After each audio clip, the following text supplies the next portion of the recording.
खान को बिहार छोड़ना होगा। पूरी तरह से इतनी गोली चलाने लगे 10 मिनट में ऐसा लगा कि जैसे अफरा तफरी होके रख गया यहाँ पर। 8-10 राउंड तो हम देखे हैं यहाँ पे, 8-10 राउंड हम देखे हैं, हमें क्या पता है। अभी PMCH में एडमिट है, उसका पूरा सर फाड़ दिया गया है यहाँ पर। सर क्या लगता है कौन क्या होगा ये? बगल की कोचिंग वाले सर। Khan go back. तुमने बिहारियों के इमोशन के साथ खेला है, तुमने बिहारी छात्रों को गुमराह किया है, तुमने एक बिहार के निर्दोष शिक्षक को फंसाया है।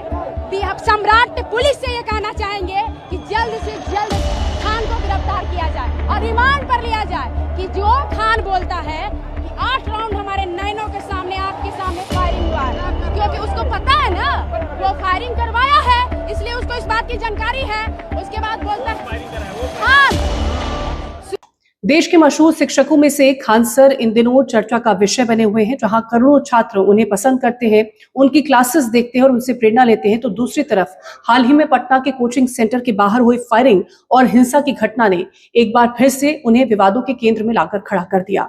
दरअसल ताजा विवाद जिस पर एक बार फिर से खान सर सुर्खियों में घिरते चले जा रहे हैं, वो आपको बताते हैं। पटना में स्थित खान ग्लोबल स्टडीज संस्थान के बाहर हाल ही में हिंसा और तोड़फोड़ की जो घटना थी वो सामने आई थी। शुरुआती जांच के अनुसार कुछ लोगों ने संस्थान पर पत्थरबाजी की, होर्डिंग तोड़े और वहां पर मौजूद एक गार्ड के साथ मारपीट की भी जानकारी इस दौरान निकल के सामने आई थी। घटना के तुरंत बाद खान सर ने दावा किया कि उनके सामने कई राउंड फायरिंग हुई थी और उनके इस दावे को लेकर के अब लगातार जो विवाद है वो गहराता नजर आ रहा है। दरअसल पूरा मामला जो है वो चर्चा का विषय यहीं से बना था, जहां पर खान सर ने फायरिंग होने का दावा किया था, लेकिन बाद में जो वीडियो सामने आए और पुलिस जांच में जो बातें सामने आई, उन्होंने कहानी को एक नया मोड़ दे दिया।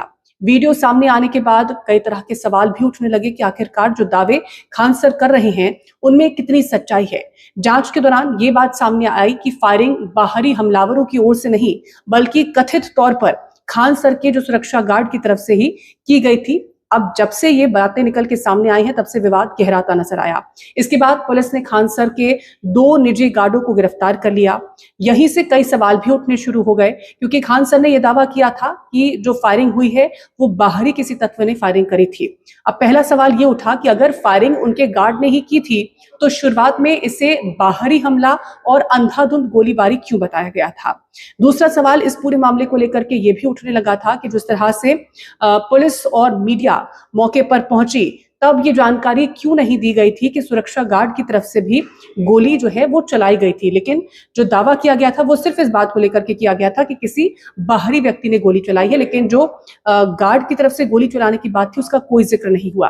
तीसरा सवाल ये उठा कि गार्ड ने फायरिंग किसके निर्देश पर की थी। आखिरकार जब गार्ड गोली चलाते हैं तो वो क्यों चलाई गई। सवाल ये था कि क्या ये आत्मरक्षा के लिए फैसला लिया गया था या फिर किसी और के निर्देश पर ये कार्रवाई की गई थी। ये अभी भी जांच का विषय है। इन सवालों के जवाब फिलहाल अभी जो एजेंसियां हैं वो तलाश रही हैं कि आखिरकार जब खान सर इस बात का दावा करते हैं कि बाहरी फायरिंग हुई तो उन्होंने इस बात का जिक्र क्यों नहीं किया कि उनके गार्ड की तरफ से फायरिंग की गई। अगर फायरिंग होती है तो किसके निर्देश पर फायरिंग होती है। घटना के अगले दिन खान सर ने बिहार पुलिस और सरकार की खुलकर तारीफ की। उन्होंने कहा कि पुलिस ने बेहतरीन काम किया है। कानून व्यवस्था को लेकर के उन्होंने पॉजिटिव रिएक्शन भी दिया। हालांकि सोशल मीडिया और राजनीतिक हलकों की अगर बात करते हैं तो कुछ लोगों ने इस पर भी सवाल उठाए हैं। जो उनके आलोचक हैं, जो उन्हें पसंद नहीं करते हैं, उनका ये कहना है कि क्या ये सिर्फ एक सामान्य प्रतिक्रिया थी या फिर इसके पीछे कोई और वजह रही है। हालांकि अभी तक इसको लेकर के कोई ठोस जो सबूत है वो सामने नहीं आया है और ये केवल अटकलों का विषय बना हुआ है कि आखिरकार इसके पीछे की सच्चाई है क्या। शुरुआत में खान सर ने यह दावा किया था कि उनके संस्थान की कम फीस की वजह से कुछ जो उनके कॉम्पिटिटर्स हैं, जो कॉम्पिटिटिव कोचिंग इंस्टीट्यूशंस हैं, वो नाराज चल रहे हैं। लेकिन बाद में दूसरी तरफ से फीस जो संरचना है वो सार्वजनिक की गई। उसके बाद ये दावा भी किया गया और बहस का विषय भी बना कि ऐसे में अब सबसे बड़ा सवाल यही उठता है कि आखिरकार विवाद की जो मुख्य वजह रही है, मुख्य कारण रहा है, वो क्या था।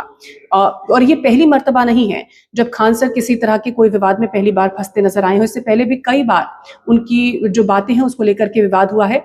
लेकिन एक तरफ विवाद जरूर होता है, दूसरी तरफ जो स्टूडेंट्स हैं वो उन्हें काफ़ी ज़्यादा पसंद करते हैं, उनके पढ़ाने के तरीके को पसंद करते हैं। साल 2022 की बात करते हैं तो रेलवे भर्ती परीक्षा जो थी उसको लेकर के भी विवाद हुआ था, जहां पर बिहार और उत्तर प्रदेश के जो स्टूडेंट्स हैं उन्होंने बड़ा आंदोलन किया। कई शिक्षकों के साथ खान सर जो है उन पर भी FIR जो है वो दर्ज हुई थी और आरोप ये लगा था कि छात्रों को उग्र प्रदर्शन करने के लिए इन टीचर्स ने, जिसमें खान सर भी शामिल थे, उन्होंने उकसाया था। इसके अलावा सोशल मीडिया पर उनके असली नाम को लेकर के भी लंबा विवाद हुआ। कुछ लोग ये कहते हैं कि वो अमित सिंह हैं, जबकि कई बार ऐसी आधिकारिक दस्तावेजी और रिपोर्ट सामने आई है जिनमें उनका नाम फैसल खान बताया गया। अब शिक्षा और विवाद जो लगातार ये चल रहा है, इसकी जो जांच पड़ताल है वो की जा रही है, लेकिन अब माना ये जा रहा है कि खान सर की जो मुश्किलें हैं वो बढ़ सकती हैं, क्योंकि एक तरफ पहले वो जिस तरह के आरोप लगा रहे थे कि किसी बाहरी व्यक्ति ने, उनके किसी कॉम्पिटिटर ने ये फायरिंग कराई है, सच्चाई ये निकल के सामने आती है जब उनका गार्ड ये कहता है कि जो गोलीबारी है वो उनके गार्ड की तरफ से ही की गई थी। अब इसमें एक और शिक्षक का नाम आता है, शिक्षक है रोशन आनंद, और कुछ लोगों के खिलाफ कार्रवाई भी की गई है। पुलिस का आरोप है कि घटना की साजिश में उनकी जो भूमिका है वो रह सकती है। वहीं दूसरी तरफ रोशन आनंद के जो समर्थक छात्र हैं वो सड़कों पर उतर आए हैं, वो प्रदर्शन कर रहे हैं। इन छात्रों का ये कहना है कि रोशन आनंद को तुरंत रिहा किया जाना चाहिए। तो कहीं ये भी छात्र ये भी कह रहे हैं कि अगर ऐसा नहीं होता है तो वो एक बड़ा आंदोलन करेंगे, प्रदर्शन करेंगे, और खान सर की जो भूमिका है उस पर कई तरह के सवाल उठाए हैं और निष्पक्ष जांच की मांग उनकी तरफ से की गई। अब पटना पुलिस के अनुसार ये है कि रात करीब 10 बजे कुछ लोग जो हैं उन्होंने खान ग्लोबल स्टडी संस्थान पर हमला किया। पत्थरबाजी इस दौरान की गई, वहां पर जो मौजूद गार्ड था उसके साथ मारपीट की गई थी। गार्ड उस दौरान घायल हुआ और उसे अस्पताल भेजा गया। अब संस्थान प्रबंधन की शिकायत पर कई नामजद और कई अज्ञात लोग जो हैं उनके खिलाफ FIR को दर्ज कर लिया गया। पुलिस ने का कहना है कि मामले की जो अब जांच पड़ताल है वो की जा रही है, हर एक पहलू को बारीकी से देखा जा रहा है, और फिलहाल ये मामला जिस तरह से सामने आया उसमें कई सवाल हैं, कई आरोप हैं, जिसमें ये फंसता हुआ दिखाई दे रहा है। एक तरफ खान सर के समर्थक हैं, उनके जो स्टूडेंट्स हैं, उनके जो फैंस हैं, वो इसे उनके खिलाफ साजिश बता रहे हैं। दूसरी तरफ उनके जो आलोचक हैं वो उनकी भूमिका पर ही सवाल उठा रहे हैं। लेकिन अब सच्चाई क्या है, जो जांच होगी उसके बाद ही ये सामने आ पाएगा, जो सबूत हैं उनके आधार पर ही सामने आ पाएगा। लेकिन इतना जरूर है कि देश के जितने लोकप्रिय टीचर्स हैं उनमें से खान सर का नाम ही सबसे आगे रहता है, क्योंकि उनका जो पढ़ाने का तरीका है उसे स्टूडेंट्स बहुत ज्यादा पसंद करते हैं।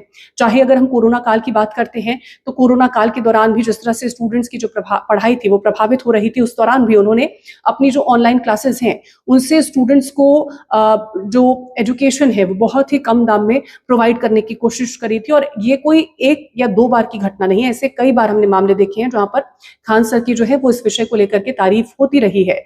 लेकिन अब जिस तरह से बीते कई दिनों से अगर हम देखें, जो परीक्षाएं हो रही हैं, कॉम्पिटिटिव एग्जाम्स हो रहे हैं, उसमें गड़बड़ियां हो रही थी, उसको लेकर के जो प्रतिक्रियाएं हैं वो खान सर की तरफ से सामने आती हैं। और जैसे ही ये प्रतिक्रियाएं निकल के सामने आती हैं तो कई ऐसे स्टूडेंट्स हैं जो कि उनके समर्थन में खड़े होते नजर आते हैं, क्योंकि वो स्टूडेंट्स भी इन परीक्षाओं में हो रही धांधली की वजह से परेशान थे।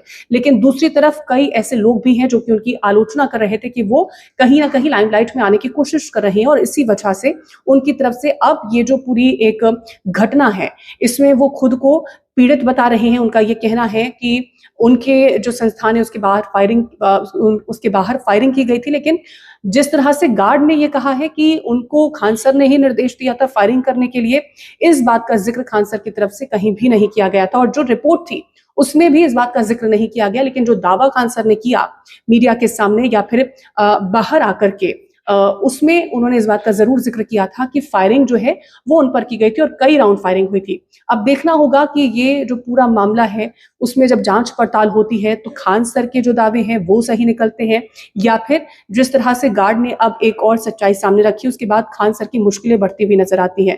फिलहाल आपका इस पूरे मुद्दे को लेकर के क्या कहना है, इस घटनाक्रम को क्या कहना है, लेकर जरूर कमेंट करिएगा।